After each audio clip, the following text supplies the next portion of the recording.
ഇന്ന് നമുക്കൊരു ഗരം മസാല പൊടി നമ്മൾ തയ്യാറാക്കാൻ വേണ്ടി ദാണ്ടെ 1 ഗ്ലാസ് പെരിഞ്ജീരകം, 1/2 ഗ്ലാസ് ഗ്രാമ്പു, ഏലക്ക, 1/2 ഗ്ലാസ് തന്നെയാണ് ഏലക്ക എടുത്തിരിക്കുന്നത്, 1/2 ഗ്ലാസ് പട്ട എടുത്തിട്ടുണ്ട്, പിന്നെ 5 തക്കോലം കൂടി ചേർത്ത് കൊടുത്തിട്ടുണ്ട്.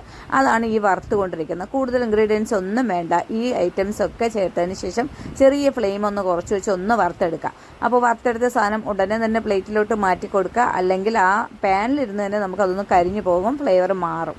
അപ്പോൾ ഇന്ന് ചെറിയ ഇളം ചൂട് സമയത്ത് ദാണ്ടെ ഇത് ഒരു നമ്മുടെ മിക്സിയുടെ ജാറിലോട്ട് ഇതുപോലെ ചേർത്ത് കൊടുക്കുക, ഒന്ന് പൊടിച്ചെടുക്കുക. നല്ല അടിപൊളി ടേസ്റ്റി ആയിട്ടുള്ള ഗരം മസാല പൗഡർ റെഡി ആയിട്ടുണ്ട്. എല്ലാവരും ഒന്ന് ട്രൈ ചെയ്ത് നോക്കുക. അപ്പോൾ ഇത് നമുക്ക് ചിക്കനും ബീഫും ഒക്കെ വെക്കാനും, അത് മാത്രമല്ല ഉരുളക്കിഴങ്ങ് കറി, മുട്ടക്കറി, ഇതൊക്കെ വെക്കാൻ, നെയ്ച്ചോറ് വെക്കാനും ഒക്കെ ഇത് നല്ല ഫ്ലേവറാണ്. അപ്പോൾ ഇതിൽ നിന്ന് ഒരു 1/4 ടേബിൾ സ്പൂൺ ഒക്കെ ചേർത്ത് കൊടുക്കുക. പെരുംജീരകം കൂടുതലായത് കാരണം നമുക്ക് കുറച്ച് കൂടിയാലും ഇത് കടുപ്പ് വരത്തില്ല. നല്ല രീതിയിലെ പൊടിയാണ് ഇത് തയ്യാറാക്കിയിരിക്കുന്നത്. ട്രൈ ചെയ്ത് നോക്കുക.